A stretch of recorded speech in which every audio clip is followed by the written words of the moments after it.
channel once again. This is Alan Presents, and we are presenting, as you've already seen from the title card, Double or Nothing Predictions 2022. I am Alan. This is my partner in crime, and my partner on the channel, and my partner in pretty much everything else in life, Leanne. And we are going to give you, not predictions, but we are going to give you spoilers. Maybe. It's a lot harder to... just put my watch on silent. It's a lot harder to predict a lot of the AEW stuff, which is a good thing. Yes.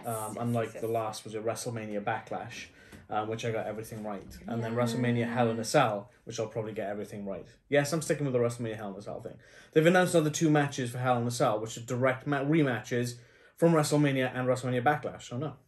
WrestleMania Hell in a Cell is. But that's not for this week. This week is Double or Nothing, which is happening tomorrow night. So we've just caught up with Rampage from last night. And we are ready to jump into some prediction spoilers. Prediction spoilers. I went for prediction and spoiler in one. It's like pre-lers, but I don't think that would really work. No. Spoil-dictions? Hello. There's our other partner in crime. Come on then. So we're going to start off with the Vine show. There's only been one match. Hello. There's only been one match announced for the Vine show, but I think you're really looking forward to this one especially. It's the team of Hook and Danhausen, a.k.a. Hookhausen, versus Tony Nese and Smart Mark Sterling. Do you want to give us some background on this, Leanne? Because I know you've been really invested in this one, so give us some background on this one. Okay, so we got Hook, who's your silent, charismatic, young wrestler who... There's just something about him that everyone loves. Yeah. He barely speaks. I don't quite get it, but... I know. I don't either, but it works. Just as a point of reference, well, Hook is Taz's legit son. Yes, legit son. So you've got him on one part of the team, and then Danhausen, very nice, very evil, who is this just over the top. See what it is. He's a gimmick character. That's all he is. Yeah, he's a gimmick. He's like Orange Cassidy. He's a joke, I suppose. He curses people by pointing, and wears like demonic sort of makeup. I hope that didn't curse anyone watching this at home. It's alright, we don't have Danhausen's power. Oh, don't we? Ooh, or do we? Ah! So you've got very quiet, silent, charismatic, very loud, insane. Yeah, completely out there. And they've been having a storyline together. Danhausen keeps trying to curse Hook, but it hasn't worked because Hook is immune. And then there's been a whole thing of, like, Danhausen trying to sort of give peace offerings of bags of crisps with little bows on them. And you missed the time where they were trying to get an interview with Hook, and he was just sat there and he was just blank the interviewer. And that one time where he threw his little, like, half a bag of chips, or crisps rather than Britain, into the bin, and Danhausen just sort of pops out and he's like, I wonder if I should try these. And he starts eating them, and it's like... Because he thinks that they're the source of Hook's power that are making him immune. So then he starts stealing these crisps, and then to make up for it, gifts him a bag. Which is gift wrapped with a bow. Yeah, with a bow. That's cute. I mean, they had a fight, which, I mean, Danhausen is, I mean, as part of the character, not, like, the best wrestler. And Hook is very, very good. So that didn't go so good. Well, they didn't have a fight. They had a bit of a tussle, but the fight you're thinking of is probably Tony Nese versus Danhausen. Yeah, maybe. And then Hook came in to save for the save. Yeah, so they're friends now. Well. Sort of, maybe. Well, I wouldn't go probably as far as friends. More, the enemy of my enemy. The enemy of my enemy is my friend? No. Yeah. Yes. Yeah. That one. Didn't make sense in my head, but it does. Yeah. Is it? The enemy of my enemy is my friend? Yeah. Yes. That's right, yeah. Yeah, because someone who's your... Let's say you've got an enemy and they've got an enemy, that will be your friend because they're teaming up against that. Yeah. No, they're going to be teaming up. Hookhausen. And they are so different to each other. Yeah. But both of them are fan favourites. And something about it just gels perfectly. It's going to be... I'm really looking forward to it. Because we just haven't... It's going to be unpredictable. And to be on the buy-in as well. Yeah. So that's going to get the crowd real hyped up. Yeah. Yeah, it's going to be great just to see what they do and what antics they get up to. I'm very much looking forward to it. Yeah, that's pretty much it in a nutshell. Who have you got to win? Hookhausen. Really? Yeah. Really? Really? After all this, they've got to win. Yeah, I agree. There will be riots if they don't, I'm sure. I have to agree with that one. Yeah, so I said there's only one match on the buy-in show, which was okay, fair enough. Last time there was 3. Yeah. Maybe they'll just chuck something together last minute, or maybe it'll be like a brief half-hour pre-show with a 20-minute match. Because they don't tend to pad out a lot of stuff because they do the dedicated show, the countdown to Double or Nothing, the countdown to Full Gear, etc. So onto the main event then, in which there's a colossal 12 matches, 2 of which got announced last night at Rampage. It's like, what? Okay. They are apparently aiming for 4 hours. Okay. So a lot of these matches could be nice, short, sweet, just punchy matches. Which would be good. The first of which, so I'm going to do it like I always do. The title matches are going to be last. Then we've got the tournament finals, which will be mentioned before the championship matches, and then everything else before it. So, first off is one of the matches that was announced last night on Rampage, and that's come out of the Owen Hart tournament, which we'll talk about later, is Darby Allin versus Kyle O'Reilly. So, I've got notes on the tournament. Give me a second while I've got this here. So, Kyle O'Reilly... Where are we? Have I missed something here? Oh no, So Kyle O'Reilly got into it with Sting at some point. I think it was when the Elite were attacking the Hardys at some point, and then obviously Sting and Darby Allin came down to help. And supposedly Sting's injured. I think that is a legit thing because he's been pulled from the Fan Fest, which is happening today in the United States in Las Vegas. So Sting's not going to be at FanFest because of this injury, and it seems that they're running into a bit of a storyline with this with Kyle O'Reilly. So the Undisputed Elite sort of decided to do a run-in as they usually do and sort of beat people up because that's what they do. That's undisputed. And then last night on Rampage, it was pretty much kind of out of the blue where Darby Allin was like, okay, Kyle O'Reilly, you want to beat people up, you want to hurt Sting, how about you have a match with me instead? And if you don't, I will interfere in Adam Cole's match. I will interfere in the Young Bucks match. I will make this the worst night for the Undisputed Elite that you will ever see. And obviously, he's agreed to the match. So it's going to be Darby Allin versus Kyle O'Reilly 1-on-1. This could be a nice little filler match, but it could be a bit of a show stealer because both these guys can really go. Yeah. And they've both kind of got 2 different styles. So Darby Allin's a bit more of a high flyer. Kyle O'Reilly's a bit more of the sort of martial arty, combat-y kind of ground and pound almost. Yes. So it's 2 very different styles, but I think they could put on a really, really interesting and really dynamic and quick-paced match. On the back of that, who have you got to win? I think this is a bit tricky. It depends if they're if they want to go further with the sort of rivalry between them. Because they could have Darby Allin wins, sort of avenges Sting for his injury, and that's it. Or they could have, it could be interference, or Kyle O'Reilly just wins straight out, and then it sort of draws it out into maybe Sting gets involved in a match further down the line, or I think that they could go in multiple directions. My instinct at the moment is Kyle O'Reilly winning. Yeah. Any reason why, or? It feels like I said, if Darby Allin wins, it feels like one and done. And they could make it something more. And AEW are really good at sort of making not too long, but quite long, interesting storylines. So I think it might be out of character if they sort of just cut it off as soon as it started. So I think there could be some interesting stuff further down the line if Kyle O'Reilly wins it.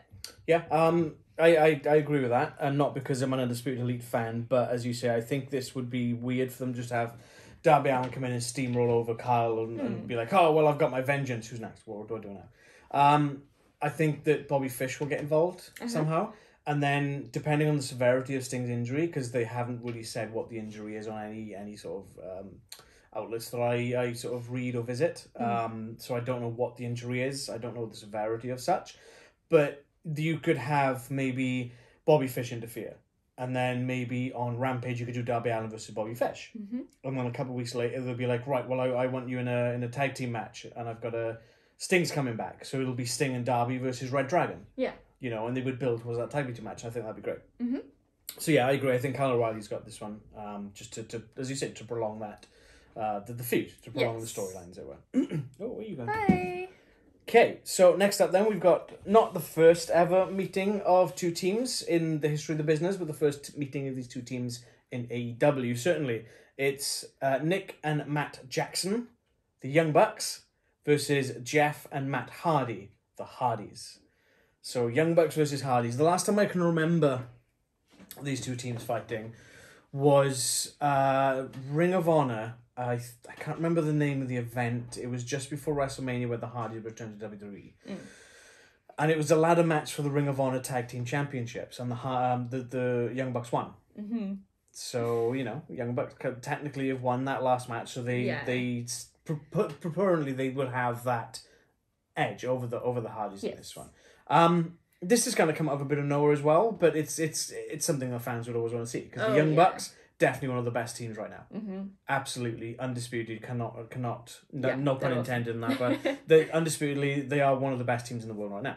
The Hardys are one of the best teams of all times. Yes. Are they on the Young Bucks level on today's standards? Maybe not, but they can still certainly put on a good show, especially with someone like the Young Bucks or Death Triangle. Yeah. Or Butcher and Blade, even, you know, again, they've got the varying style of Butcher and Blade. I really like Butcher and Blade. Yeah. I think they're a great team. And you could have a really great match with the Hardys with them, because you've got two solid teams with two different styles, but they're two solid teams. But yeah, you know, it's a Rampage last night. The Hardy Boys music kicked in. Out comes Nick and Matt Jackson dressed as like the 90s, early 2000s era Hardy Boys, and they're giving it all. And then, so good. And then they stop and they're like, wait. And they point to the back, and then the sheet comes down and Gangrel's standing there, and I'm marking out, and I'm like, oh my God, I've not seen Gangrel in years. So Gangrel was part of a faction called the Brood in WWF, as it was called back then, where it was Edge, Christian, and Gangrel, and they were like vampire kind of things, and then they kind of split apart, and Gangrel went and formed the new Brood with the Hardy Boys. In WWF, it was the Hardy Boys, and that was the new Brood, and I think that was obviously it was a reference to that. Yeah. But then at the end of the match, obviously Young Bucks win. I can't even remember who the opponents were off the top of my head. It was That's bad. It was a couple of guys making their debut. So they might have been on Dark and things before, but we wouldn't have seen them before. Yeah, I think I was distracted, sort of sorting out some graphics and stuff at the time. Yeah. They weren't big names or anything. They were sort of, I guess. Yeah. There to get enhancement squashed. talent. We don't use those S word. Oh, sorry. It's enhancement talent, okay? And then obviously they turn on Gangrel, and out come the Hardys. Oh, we forgot about Brandon. Brandon coming down dressed as Lita with a thong and a see-through mesh top. It was like, so what are you wearing, mate? But obviously the Hardys come down, the Young Bucks run away or strategic retreat. Brandon's left in the ring, poor Brandon. Gets an impaler from Gangrel, Twist of Fate off Matt, and then Swanton Bomb off Jeff. Forgot about the Matt facts. Oh yeah, the Matt facts version. No one. It's good. It's good stuff. I love that stuff. It's brilliant. But yeah, I mean, again, there's not really much to say about this one, because this is only the last sort of week or two that they've sort of been building it up. But anytime you've got two top tier tag teams in a match, it's going to be great. It's a dream match. So I think I know who you're going to go for, but who have you got? It's a really tough one, because it hasn't built up for it's been a few weeks here and there, but not built up a lot. They're both great teams. I think pure talent wise, Young Bucks are up there. I think the Hardys are hugely talented, but their status is more they built the tag team division. They sort of made it more iconic kind of thing. Yeah, there was them, Edge and Christian and the Dudleys when the start of that TLC trilogy. Oh my God! But it is a bit like anything the Hardys can do, the Young Bucks can do better. 10 times better. Because they've just got that talent.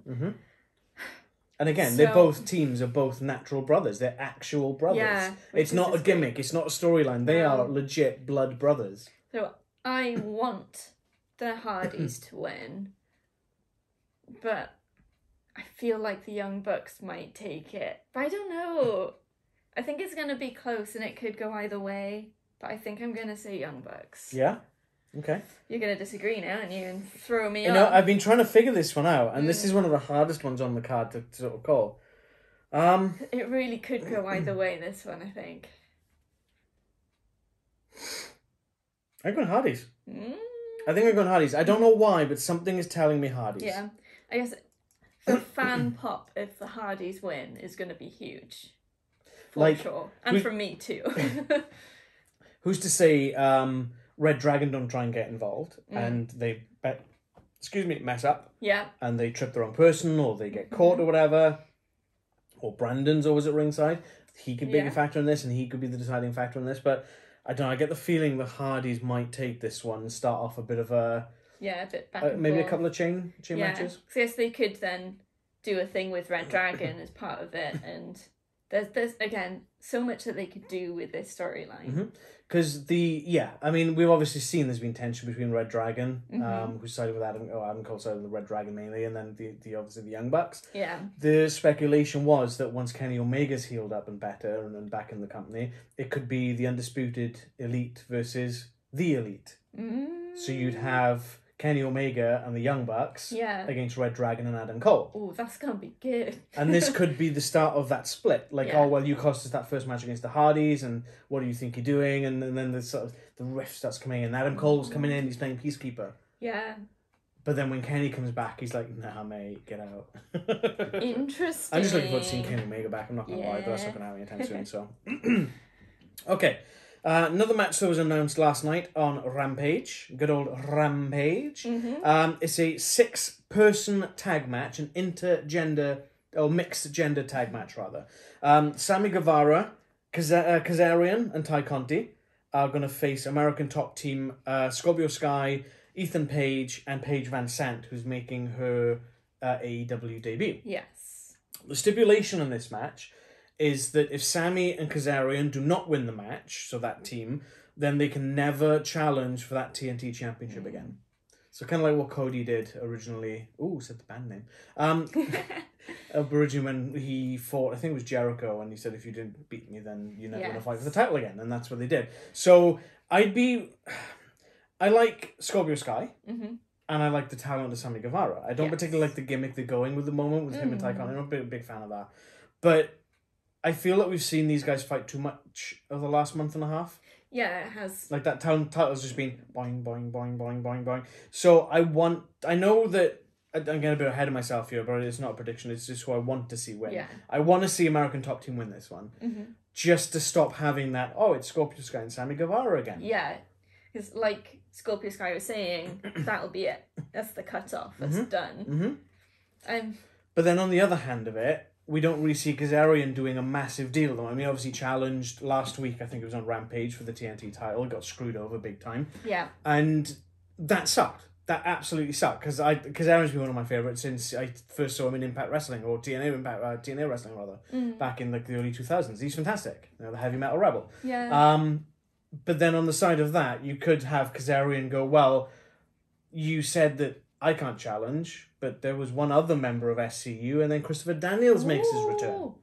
Because he's fighting today for the on FanFest. Yeah. And I really hope they put this match up somewhere. Adam Cole's defending the Being the Elite Championship title against Christopher Daniels at the FanFest. I really want them to sort of put this match online somewhere on YouTube or something, because that'd be really cool. But yeah, this is obviously the back and forth, and there's a ladder match, there's been straight up matches, and there's been cheating here and cheating there, and then Sammy took that really nasty bump off that ladder.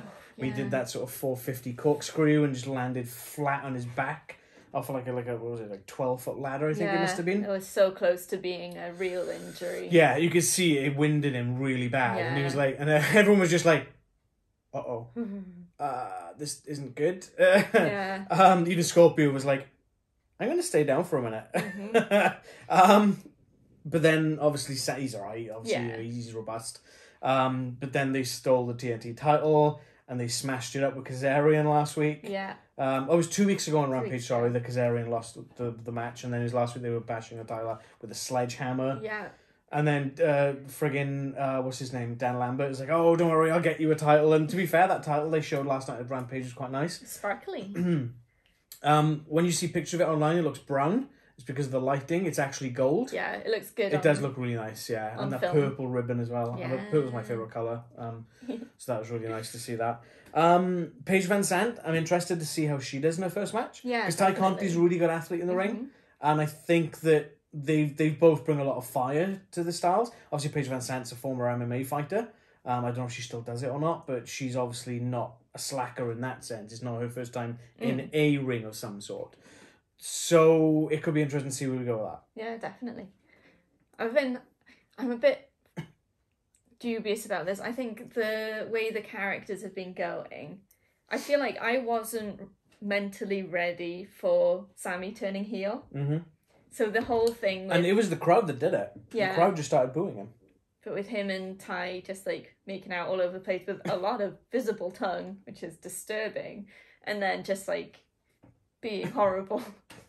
And my brain isn't ready to accept that he's a heel, and at the same time I'm not ready to accept that American Top Team is the more face in this situation, even though they're not like completely face. They are slightly less heel, I suppose, than Sammy. It seems that of the 6 competitors in this match, only one of them is not a heel, and that's Kazarian. Yeah. So I think I'm having a bit of trouble wrapping my head around the whole situation. But in a sense, it's quite refreshing, because it's something that it's not like, that's the good guy, that's the bad guy, they're going to fight and we want the good guy to win. It's more, there's more sort of complexity to it, I guess. So while my head isn't quite around it, I'm sure it will be, and it's going to be a good match. And like you say, interesting to see what Paige brings to it.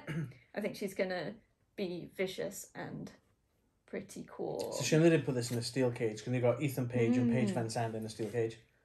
Page cage. Page cage. So yeah, it should be good. One thing, just as a note of saying Sammy turning heel and you weren't prepared for that and that, him and Ty Conti have been receiving death threats off of someone, quite constant. That is not cool in any sense of the word. I don't know what this person's deal is with Sammy and Ty Conti. But they literally put the text online and what the wording of it, and it's disgusting. Yeah. This person needs to be locked up in a mental home somewhere. Yeah, I mean, death threats against anyone is not on. At the end of the day, these guys they're performers. They're doing something to entertain people, and whether it is about the characters or something different, people need to understand that they are characters. They are humans at the end of the day. What they're portraying on camera isn't necessarily who they are. They're doing it for us, for the audience. Yeah, it's not good. Yeah. So who have you got winning this match? I'm gonna say American Top Team. Yes. Yeah, I agree. I think for me, again, this is a tough one to call, but Scorpio Sky's won that title back now. He's a 2-time champion, and they need to keep running with that. They need to just push Sky now and keep running with that. If they have American Top Team lose, that just takes that wind out of the sails. Especially with a custom belt. If you get a custom belt, you don't want to have him lose it straight away. Yeah. Exactly. Yeah, but then I think part of mine as well is, like I said, I don't want to keep seeing Scorpio Sky versus Sammy Guevara every other week, which unfortunately has become a bit of a trap that AEW started to fall into. But yeah, I kind of want, and I think American Top Team is going to take it. Yeah. And it'll be a good debut. It could be good to see Paige go over Ty. Yeah. For a good sort of shot in the arm for Paige VanZant. Oh, look, she won her first match. And she actually did the cover, the pinfall, or the submission, or whatever it is. Yeah, that would be really good. Okay, so next up, and this is a bit of a train wreck, and we'll try and cover this as best we can, because this has just been a bit all over the place. It's the Anarchy in the Arena match. So the Jericho Appreciation Society, for 12 weeks now. So it's Chris Jericho, Matt Menard, Angelo Parker, Daniel Garcia, and Jake Hager are going to be taking on the team of Eddie Kingston, Santana, and Ortiz. I don't know if they're still going by Proud and Powerful, but we'll just go with that. And the Blackpool Combat Club's Bryan Danielson, almost did it, and John Moxley. Yeah. It's a bit of a mismatch. A little bit. Are they trying to just capture what they had with the Stadium Stampede I think again? so. Yeah, I think so. Should they be trying to? I mean, it's kind of slightly different, so I think it could be good. But I don't know if Inner Circle, and the Elite were all teams. They were all a knit team. The Blackpool Combat Club, teaming with Kingston, Santana and Ortiz, are by no means a well-knit team. No. Not by a long shot. Conflict in the Blackpool Combat Club as it is. Not necessarily that, no. I think there's been tension. No, that was between Bryan Danielson and Eddie Kingston. I'm sure there was something between... Oh, no, Moxley and Bryan seem to be quite... I'm wrong. The glaring omission from the Blackpool Combat Club is Wheeler Yuta, who's currently in Japan competing in the Best of Super Juniors tournament for New Japan Pro Wrestling. But yeah, obviously the Jericho Appreciation Society, the sports entertainers, they just sort of ended up sort of beating up everyone who's coming into their way, in Kingston, Santana, Ortiz. Obviously, Santana Ortiz got a lot of history with Jericho. Yeah. Eddie Kingston and Santana Ortiz are really good friends. So at one point, Eddie Kingston comes out and he tries to help them, and he takes a bit of a beating. And then I think it was 3, maybe 4 weeks ago, in the back in the car park area, Jericho, the Wizard, throws a fireball, burns Eddie Kingston. That was a great visual with the fireball going off. That was brilliant. And then obviously they're like, oh, well, the Jericho Society, there's 5 of us and there's 3 of you. And then out comes Moxley, who's, again, one of Eddie Kingston's closest friends. And then out comes Bryan Danielson with William Regal. And this is sort of escalated into this Blackpool Combat Club and Proud and Powerful and Eddie Kingston. They really should have given them a name because it'd be much easier. Yeah. If RK McBro can do it. Anything you want to add to this? Besides William Regal's amazing mic work still? Oh, he's so good. He's so good. And it's like calling everyone darling. Yeah. I think he called Jericho a tosspot at one point as well. He's so British. I love it. We need more of this. Oh, what was he saying? That was it on Dynamite last week. I just got to run this because this is brilliant. When he was saying that Jericho, when he was in his matches, he would creep into the locker room and take out his toothbrush and he would stick it, and literally in his words, I would put it up my bottom. And then he said that he did it last week when the Jericho Appreciation Society were in the ring and they were like, William Regal is one of the best in the business, so I swear, he's amazing. Yeah. So this match is going to be, I think it's going to be good. It's going to be entertaining. It's going to be chaos. It's going to be all over the place. They're probably going to go... Oh, they'll be fighting in the crowd. Yeah. Absolutely. It'll be good. Whether, I don't know, it feels a bit like it might be a bit all over the place, but at the same time, we're all going to enjoy it. Can't complain. Well, the 2 Stadium Stampede matches we've had, they've been amazing. Yeah, so it'll be interesting to see what they do with it, and if it leads on to further storyline stuff. I don't know. I don't think it matters too much if it doesn't, though. No, with this I think this could be a combination. I think this could just be a showpiece, cut-off piece. Yeah. Yeah. Who have you got? Jericho Appreciation Society. Yeah. I'm gonna go with them. Not sure why. Just a feeling. I'm going for the Blackpool Combat Club, Santana Ortiz and Kingston. I feel that the Jericho Appreciation Society has been sort of running roughshod. Yeah. And Kingston and Moxley together is dangerous. Yeah. Chuck in Bryan Danielson, Santana Ortiz with no rules. That just ramps that danger level up. I guess it will be good to have the wrestlers beating the sports entertainers, for sure. Plus, it gives Jericho, like, a way to find an excuse of, well, it wasn't a sports entertainment match. We didn't get beaten. We're sports entertainers. We're not thugs. We're not brawlers. I can see him just sort of coming out making all these excuses. But if the sports entertainers go over the legit badasses, I feel that's kind of pushing it the wrong way. Yeah. Cool. I think it's about time that the Blackpool Combat Club maybe stepped into the tag team title scene, and maybe if the American Top Team wins against Sammy and Kazarian, you could have Eddie Kingston going, how about I go after that shiny new TNT title? So you'd have Scorpio Sky and Eddie Kingston, which could be a really good match as well. Max is outside the back door, meowing loud at something that I can't see.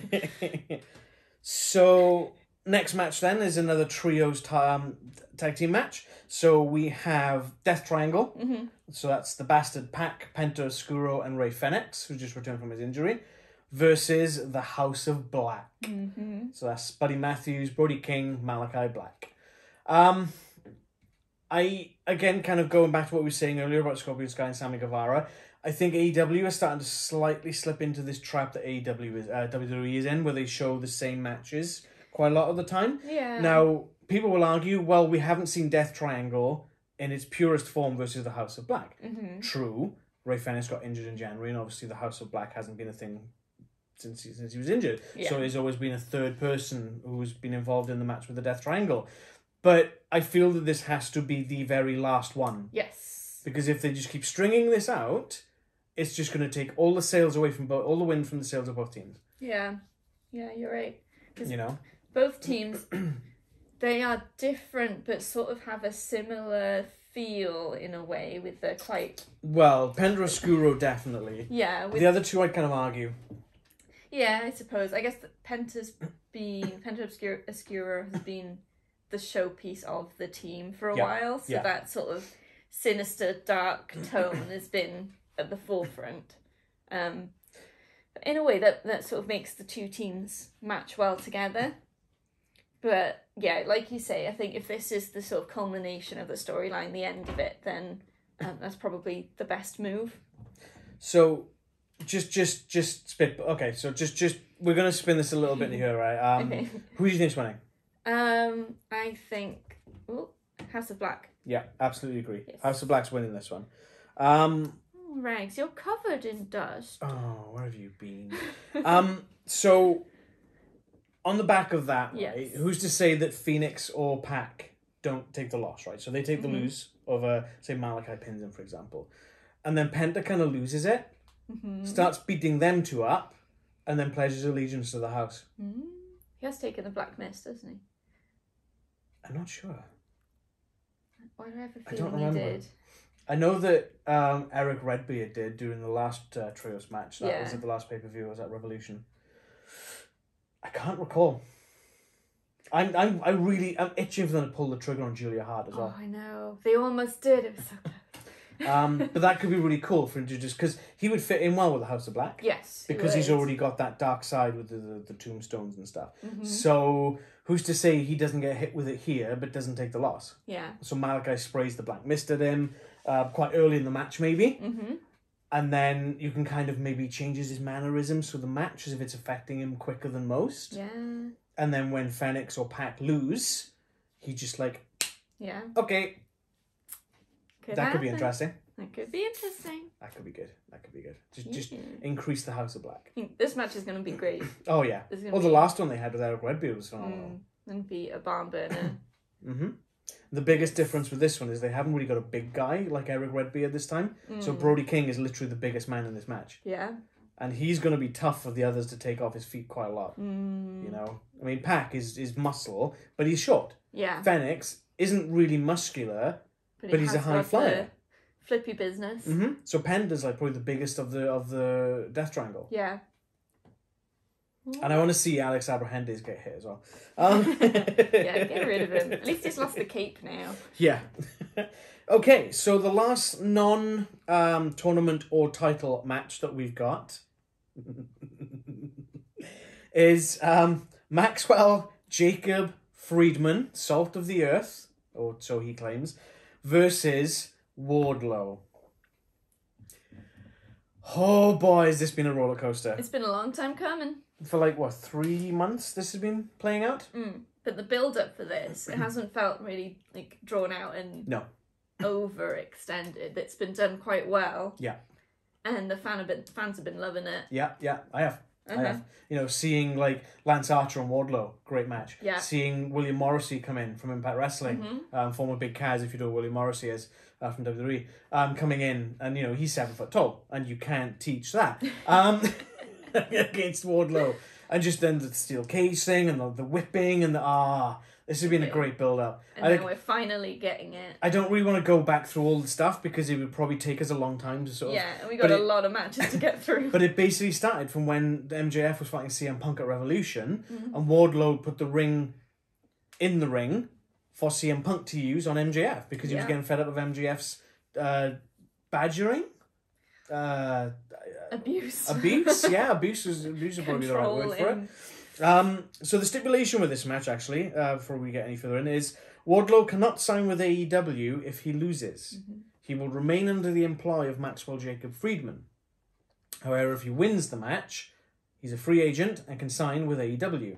So one thing that they were doing was calling him Warpig, because he was the War Dog, Wardlow.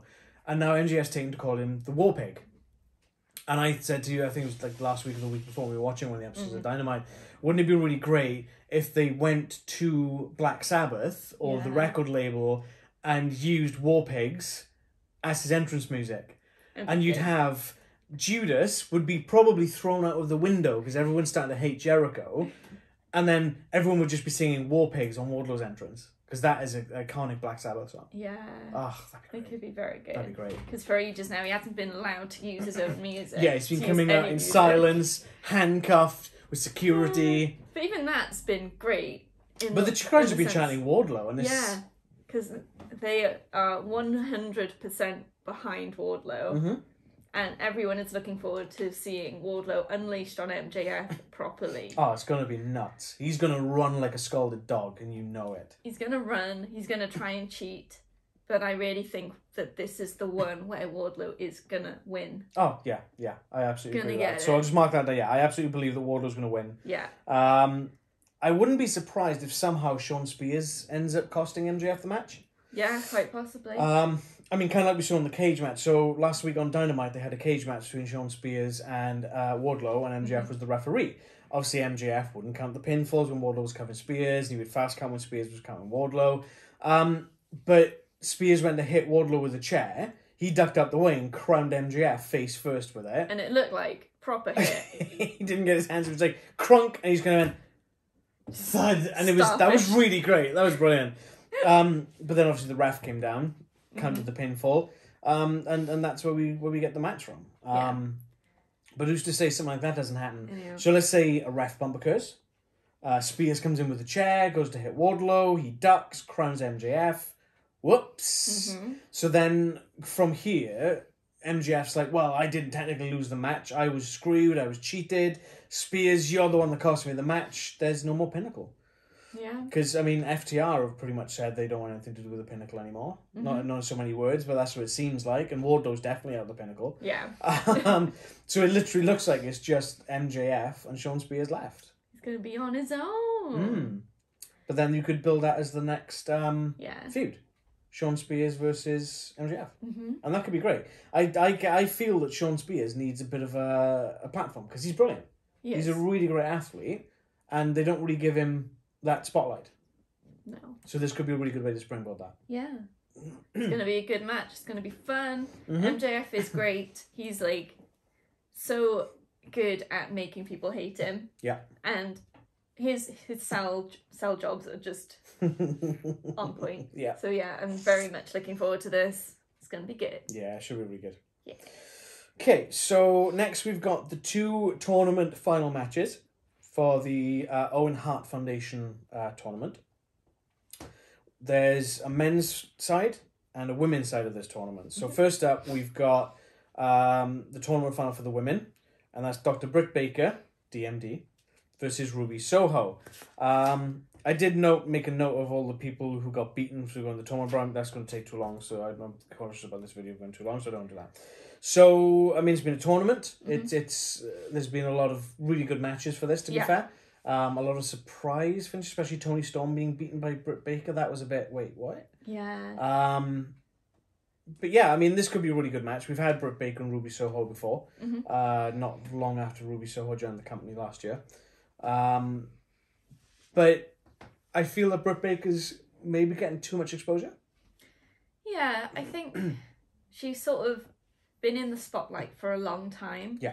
So this may be a good point for her to take the dive and sort of step back a bit and let some of the other women into the spotlight.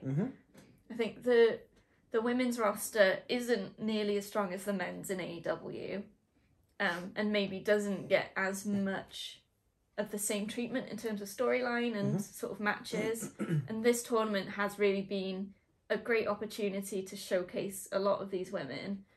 They brought a lot more of the Japanese talent back in as well. Yeah, it's been nice. That's been great, because during COVID and the pandemic era, as they're calling it now, you couldn't have those Japanese talents because you couldn't travel into America, you couldn't travel from Japan. Even now, Japan's borders are still closed to outside countries. You cannot travel to Japan right now. So it's really good to see like Riho and Yuka Sakazaki, and then the Joker, who thought Britt Baker was Maki Ito, which is great, you know. It's good to see them back. It's been able to, obviously the matchups are, sometimes they're sort of built so that you've got like friends against friends, but it's been able to show the relationships between different people and different pairings, which has been good, and hopefully it'll help to continue on maybe some of the women's wrestling in a better light. I do wonder that Hikaru Shida was due to fight in one of the semi-finals, I believe it was, and she's injured. She's got a legit injury. So obviously Chris Statlander replaced her. Yeah. She beat Red Velvet, and then Ruby Soho beat Chris Statlander. If Hikaru Shida was still there, I have no doubt that Shida would have beaten Red Velvet. But would Ruby Soho still have gone over Shida? Interesting. Was the finals originally earmarked to be Britt Baker versus Hikaru Shida? I think this way's better. I agree, because again, Hikaru Shida and Britt Baker, they've been in the limelight for a long time. Yeah. You know, I believe Hikaru Shida is still the longest running women's title champion in AEW. And it went from Hikaru Shida to Britt Baker onto Thunder Rosa. I don't think what the current women's champion was then. To Thunder Rosa. And I feel that Hikaru Shida and Britt Baker have both done so much for the company and so much for the division that they just need to sort of maybe just take a back step, let someone else take the spotlight, just take it easy for a bit, and then come back a couple months later and be back in the main spotlight, you know? You've got a lot of women that can step up to that spotlight and do a great job, and Ruby Soho, I think, is one of those women. So I'm going to say Ruby Soho to win. Yeah. I think it will be a shame if Britt Baker wins it. Like you say, she's been in the spotlight for so long. Yeah. But at the same time, it does make me think maybe is she the like equivalent of the WWE favourite? Like is she going to be? Is she being pushed and pushed and pushed, or are they going to allow her to step back? So tricky. It is. I want Ruby Soho to win. You got a bad feeling now? But I think it's going to be Britt Baker. Okay. And I will explain why once we cover the next match. Oh, I see. I see. So the men's side of the tournament final is going to be Samoa Joe, the current Ring of Honor TV champion, who's going to be facing Adam Cole, baby. Just to preface this, Adam Cole is winning this in my mind. I have no doubts Adam Cole's winning this one, so I'm just going to put that down there. And the reason I think Britt Baker's going to win it is because Britt Baker and Adam Cole are a real life couple. So then they can walk around going, we are the Owen Hart champions. But then at that point, right? Yeah. At that point, does that introduce a mixed tag team championship belt? Because there's already one in Triple R. Sammy Guevara and Ty Conti, the current Triple R mixed tag team champions. So that's an option. Interesting. And there was a rumour that there's two belts being created. Whether or not it's the trios titles or a women's tag title or a separate Owen Hart men's and women's title or a mixed tag team title. I don't know. Interesting. It's hard to imagine Adam Cole going over Samoa Joe right now. Undisputed Elite. Yeah. And don't forget who else is gunning for Joe. Yeah. Sanjay Dutt, Jay Lethal, and Satnam Singh. Yeah, I feel if it was going to be a straight up one-on-one, no shenanigans. Oh, yeah. Samoa Joe would take it. Oof. I still think it'd be close. Oh, it'd be close, for sure. You can't count Adam Cole out. He is. And that's not just because he is one of my favourites, but legit, he is such a great athlete and he is a great in-ring performer. Just prefacing with that. Definitely. I think the way that Samoa Joe is being portrayed at the moment, he's the equaliser. He's the one who's going to come in and with his lead pipe and just like, sort everything out, equalise it. So if Adam Cole wins, it will be through shenanigans, I reckon. Oh yeah. But if the ref doesn't see it, it doesn't count. It's fine. The thing is, right, and it's kind of like what we said with WWE WrestleMania Backlash, where Damian Priest was banned from ringside. Yeah. He came down the ramp, was not at ringside. Yeah. Didn't break Is the that rules. shenanigans? Is that so? Who's to say Sanjay Dutt, Jay Lethal, and Satnam Singh don't just walk out and stand there Just cause a distraction. and cause a distraction for Joe? Who's that really on then? It's not Adam Cole because he didn't do it. If Joe, if Joe gets distracted and he gets beaten because of it, that's not Adam Cole cheating. Very true. That's Joe taking his eye off the prize. Yeah, I think I like Samoa Joe. Don't get me wrong. I do like Samoa Joe. I think I agree that Adam Cole will probably win. Yeah. I guess partly because Samoa Joe is being portrayed as so strong that it will be that much more controversial and that much more of a big thing for Adam Cole to win it. I think the other thing for me as well is that Joe already has a prize. He's the Ring of Honor TV champion. That's true. Would they give him a second one to go with it? You know? So you go in Adam Cole. Yeah. And not because you said it. I gave reasons. Okay, so then last things we've got then are the title matches. So we've got 4 title matches in this one. Oh, so many matches. 2 women's, 2 men's. First up, we've got the TBS Championship. Jade Cargill is defending against the Dark Order's Anna Jay. Again, this has kind of come a bit out of nowhere, where they were beating up someone. Oh God, who were they beating up? I can't remember. I can't remember. They were beating up someone. All of a sudden, Anna Jay turns up with a. I think it was a pipe. Oh my God, I'm so bad at remembering stuff. But yeah, she bum rushed the ring, and obviously Red Velvet and Kiera Hogan are with Jade Cargill and the baddies. Yeah. And sort of run them off. But again, it just sort of come out of nowhere. It's like, oh, the one altercation, all of a sudden there's a match. Like, wait, what? Yeah. I think this is going to be a nice quick one. I don't think there's any way Jade Cargill's losing this match. I would like to see her lose. Yeah. Because I think that would add some character. It's not going to be to Anna Jay in the match that has very little build-up. I think the problem with all the matches on this card is because of what I was saying about the playoffs. So there's a potential chance that they're going to have to rework the entire card structure, not the matches themselves, but the structure and what order they run in, because there might be an NBA playoff. So I guess if they've got shorter, sharper matches, it'll be easier to sort of split things up, move things around. Yeah. Which is where I think a lot of like the Darby Allin, Kyle O'Reilly, the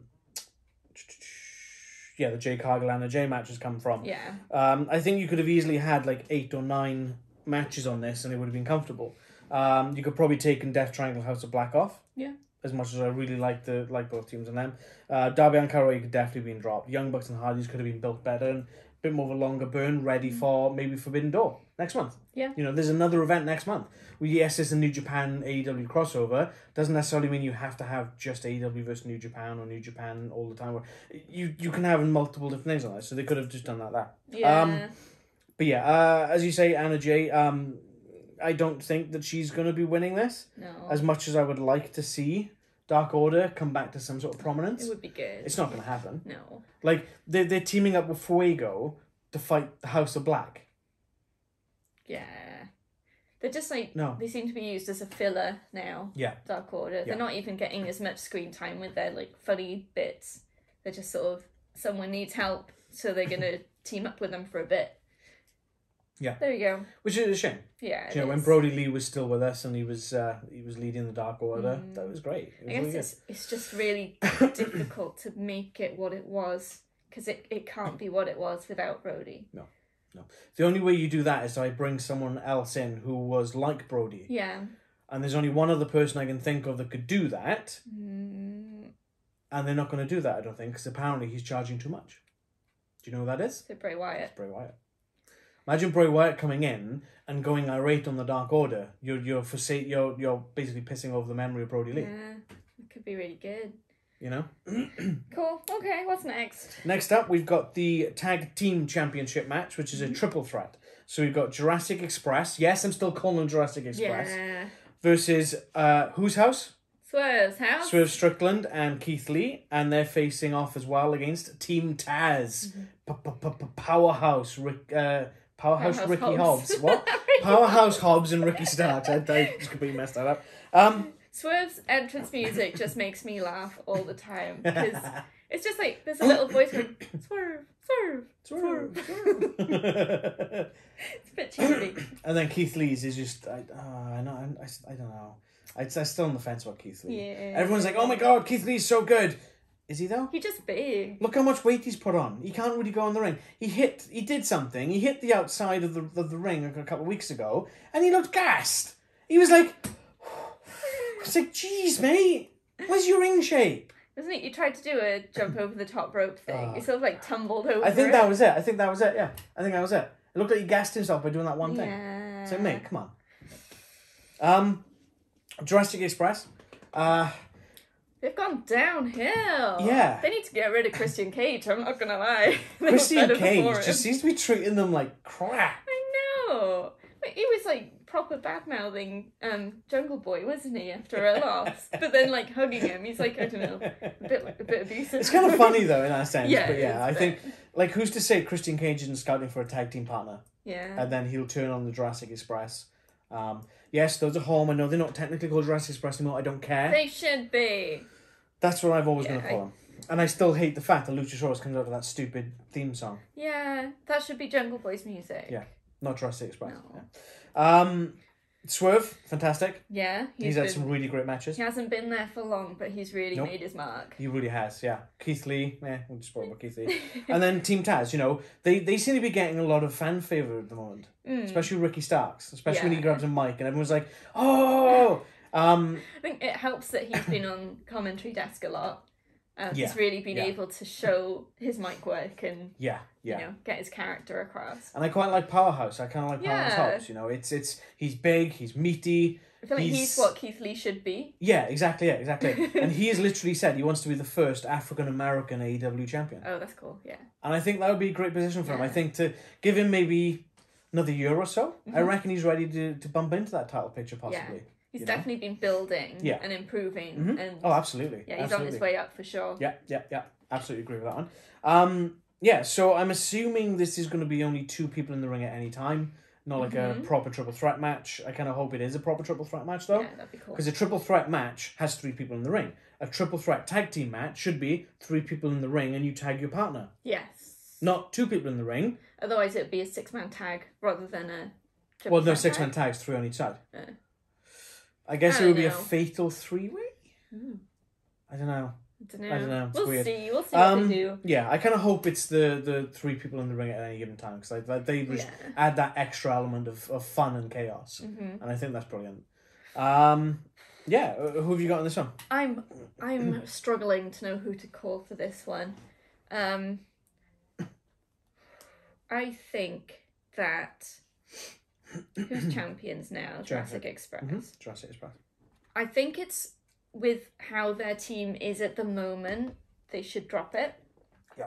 They've held it since January, so it's a good 4 or 5 month one. It's been a long time, but every time I thought maybe they'll drop it, they haven't. They kept it. They were your favourites for a long time. They were. It's sort of changed. It's Christian. He's ruined it. Swerve and Keith Lee, I think they're pushing hard. Aggressively pushing it. Yeah. The thing is... Swerve has got it. Swerve deserves it. Like, Keith Lee's iconic. But like you say, he can't go like he used to. No. I feel that if they were, just again, spitball of this, if they put the titles on Swerve and Lee, I'd be happy for Swerve, and I'd be happy to see Swerve as a tag team champion. I wouldn't necessarily be happy to see Keith Lee because I think he holds Swerve back. I think I'd prefer to see Swerve in the singles arena. And again, imagine Swerve fighting for the TNT title with Scorpio Sky. Yeah. My God, that'd be great. And Team Taz, I think they could. I can't visualise them taking it though. Yeah. No, I got you. I have a bad feeling that Jurassic Express are going to retain. You never want to say that about someone you used to call your favourite team. It's a difficult one. I think I'm gonna go for Jurassic Express winning. Yeah, I have to agree with that one. I don't think any of the other teams are strong enough to beat Jurassic Express. I think that they need to leave Christian in the back for this match. Yeah. Don't have him come out to the ring. Just have the Jurassic Express go out and just do it on their own. Just be who they and showcase were who they before. are. Yeah, just showcase who they are. Yeah, they don't need a manager. They don't need someone else. They were doing great on their own. And it would be really cool if the beginning of this, like Christian's like, don't screw this up again. Don't lose another match. And then they just go, you know what? Don't bother sticking around us anymore. Get go. lost. Yeah. Off you pop. Yeah, go on. Off you go. Go to catering. Or as WWE said, or WF said back in the day, get the F out. And then sort of just return to what they were, Jurassic Express, and that was great. You know. Sometimes. But then, like, you could have the winner of the Bucks and the Hardys fight Jurassic Express. Yeah. Imagine Hardys versus Jurassic Express. That'd be great. That'd be good. You know. Yeah. Yeah, so next up then, we've got the Women's AEW Championship match. So it's Thunder Rosa defending against Serena Deeb. This is going to be good. It's going to be good. It's going to be a hard-hitting affair. Yes. There probably will be blood. I don't know how I feel about Serena Deeb still. There's something about her I don't know, I can't get behind I just can't get into. Yeah, I think sometimes... She seems quite self-entitled. Yeah. Sometimes when she looks angry, she looks like she's trying to look angry, if that makes sense. She's got a poker face. But she's already got a resting bitch face, so what difference does it make? Oh... I don't know if there's much more to say about this match, though. I mean, Thunder Rosa's been great, and she's definitely fan favourite. She did an interview sort of segment without her makeup on, which was really cool. She wanted Serena to see her face and see who she really was, and then it was like on Sunday the war paint is on. I want to see her come out on Sunday full face paint, not just half, just full face. That would be really cool, because then it's like I'm not just half in this. This is it. Full in. I'm going full out. Yeah.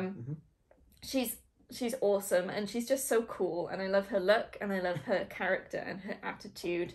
Serena Deeb's just like angry lady gonna kind of thing. The one criticism is that Thunder Rosa won the title back in what, March? Yeah. How many matches has she had on Dynamite since then? One.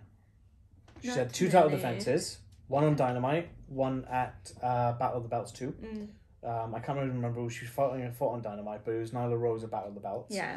But then the rest of it's just been every other week. Oh, here's our champion, Thunder Rosa. Let's hear from Thunder Rosa. I think it partly comes into what I was saying earlier about the women's division not getting as much of a platform. Yeah. Which, I mean, fair play. They've got more men. The men have better in-ring talent. It sort of comes across... Yeah, no, I see where you're You see getting what that I from. mean? Yeah, I see what you're getting. It's not that the women don't have talent. It's a different kind, and sometimes the audience is more invested in the men's stuff, I suppose. I think let's say for example's sake, just on this, you can't really do a Kyle O'Reilly Samoa Joe match like we saw on, I think it was Dynamite or Rampage a couple weeks ago with the semi-finals of the tournament. You can't have a chop fest or a punch fest that those guys are doing with women. Because it doesn't quite come across right when you're slapping a woman's chest. Yeah, because you can't get the whole redness. And I think, it's all well, it's not even that. The whole point is that you don't get the sound. Yeah. You don't get the impact because you don't get the sound. Yeah, it's true. And I think that's part of it, is that they like to hear those smacks, like a lot like WWE don't like it, but the thigh slaps when the super kicks are going off, or the lost shot. What's he calling it now? Lowering the boom. Adam Cole, when he does that, he slaps his thigh to meet the call. A lot of the women don't do that because their thighs might be covered or the tights meet the sound. Yeah. So you can't really get away with it. And a lot of people, I think, like to hear that physical sound, that or whatever the noise. Yeah. So it just doesn't come across quite in the same way. So I think they do sort of lose a lot of traction with that, and it's unfortunate. Yeah. Because a lot of the girls are really talented, or the women. So not to be, I don't mean to sound demeaning, but a lot of women. I guess the champions should have more in-ring presence. It's doing the interviews and stuff, and just the talking heads, I think they call it. It brings across a story, but unless you're seeing it in the ring, you're not getting invested in that story. So going back slightly to one of the previous matches, the Anarchy in the arena match. Yeah. We've had Jericho on commentary on Rampage, and then we've also had William Regal come out and do commentary. So who's to say, like when Serena D was having a match with Hikaru Shida, why not have Thunder Rosa on commentary? Yeah.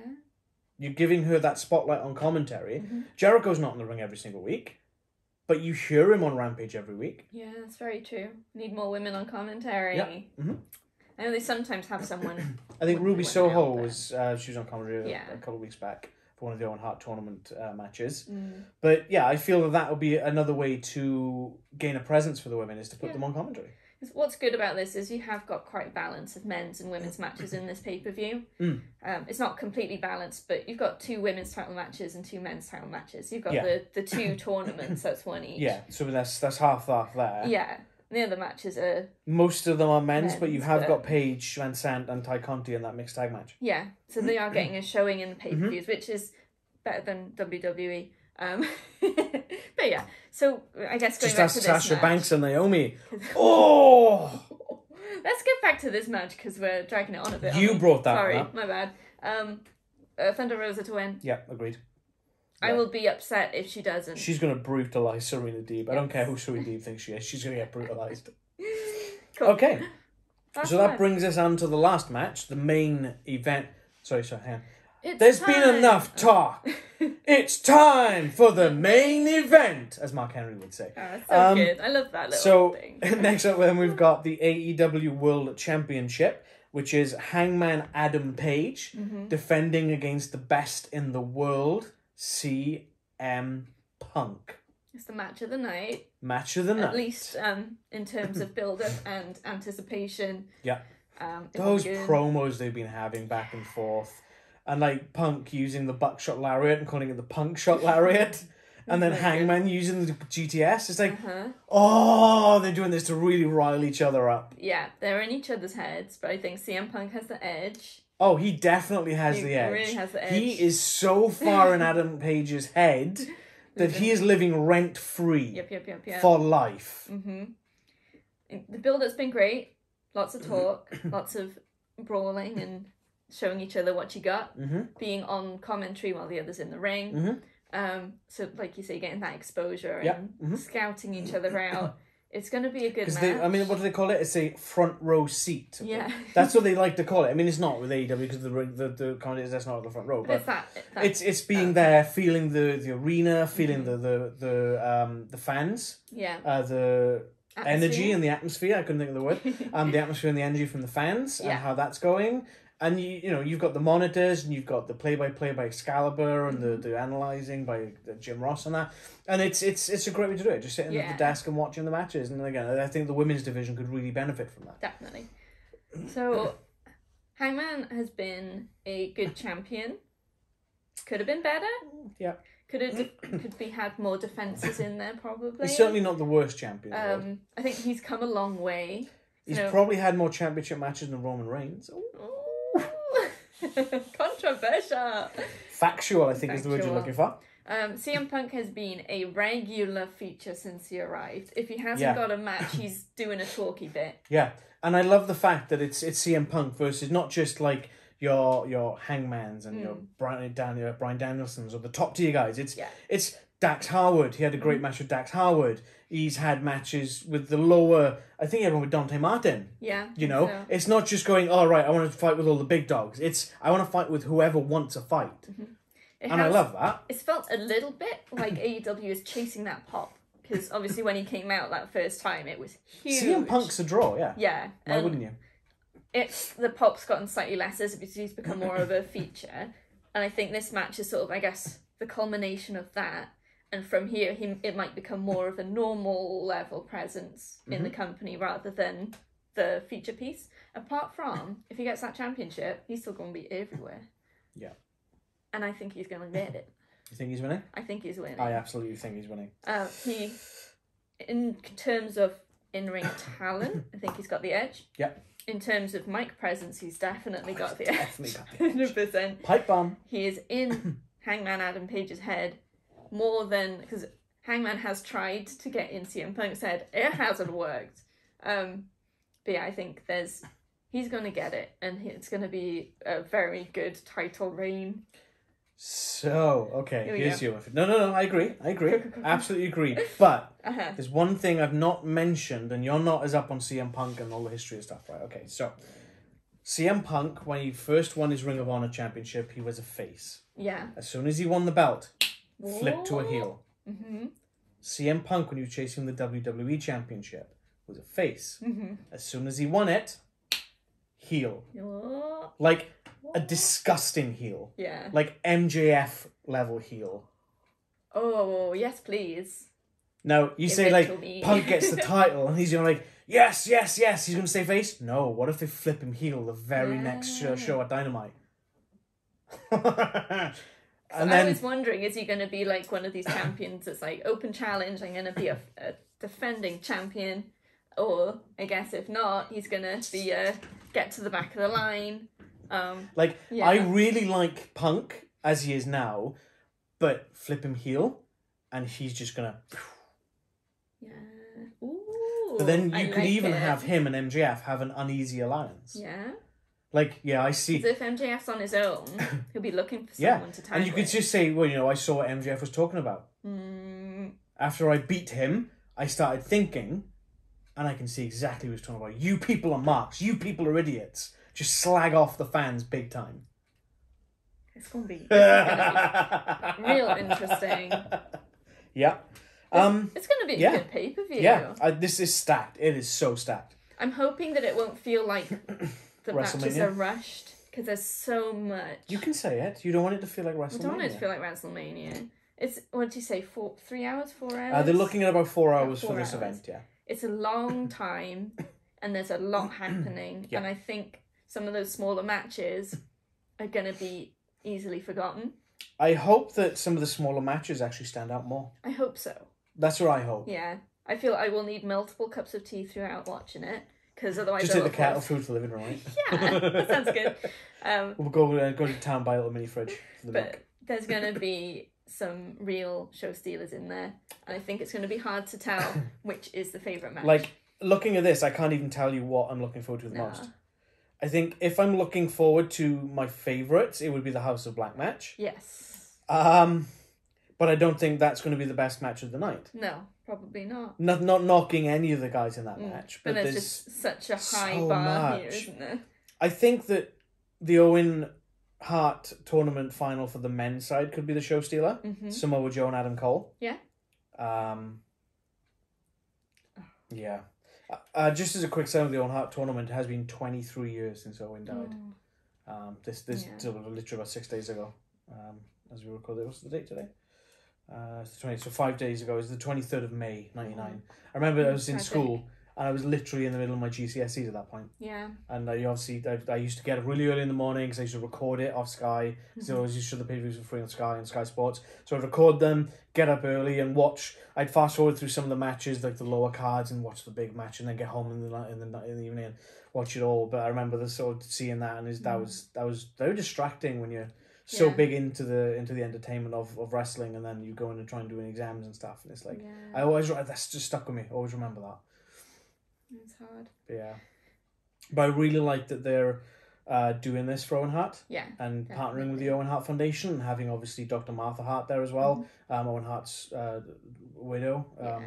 We'll put some links to the Owen Hart Foundation in the description if you want to see what they're all about. And then you had, just brief thing with the tournament, where you had Dax Harwood versus Cash Wheeler in one of the opening matches. And they came out at the same time to the music, and that was great. But then they had the trunks they were wearing had the Hart Foundation symbol on it with their names. And I thought that was a really nice tribute. Yeah. I thought it was really, really sweet of them to do that. Because they're massive fans of Bret Hart. Yeah. They talk about Bret Hart all the time. I don't know if they know Bret Hart personally, or if they talk to him a lot personally. I don't know. There was a rumor that Bret Hart was going to be coming. Would they? Or would they bring Bret in to present the tournament title things? That would be amazing. That would be so good. Because Bret was there originally in the very first AEW Championship match to present the title, to show the title off. Now you're talking. I just got chills out. Look at that. I just got chills. Make it happen, Tony Khan. Make it happen. We want to see Bret Hart. That would be something special. Yeah. Because he's the last member of the Hart Foundation left. Yeah. So. But that was our predictions. There's a lot of variance between our... Yeah. Oh, well, let's say a lot. There's a few variances. There's a few variances. Matches different. That was different. Yeah, there's a few there. So we'll see what happens. I get the feeling we could be wrong about a lot of these, because AEW do tend to keep it a bit more, okay. Yes, unpredictable. But that's what we like. Yes. We want to be wrong. Mm-hmm. But so enjoy the event. We are definitely going to be enjoying it. We watch it Monday. I'm in the office on Monday, so I'll be getting home. We'll be watching it straight afterwards. We'll probably try to get our reactions out on Tuesday early-ish if we can. Yeah. But it'll be up on Tuesday at some point or other. Yeah, let us know who you think is going to have the best match, who you think is going to win all the matches down below. Just let us know on social media as well. Reach out to us on Facebook or on Twitter or on Instagram. Don't forget to hit that like button if you like the video. The subscribe button and the bell. You'll get that notification when we do put our reactions up and when the other unboxings or board games or WWE content or whatever else we're going to be sort of working on in the next few weeks. We might have a brief patch in the next couple of weeks where we might not be uploading much content because we are going to be away at a festival. But we'll try and figure something out at that point. But yeah, enjoy AEW nothing, double or nothing. Easy for me to say, my throat's getting a bit dry. And we will see you on the other side with our reactions. Catch you later. Bye.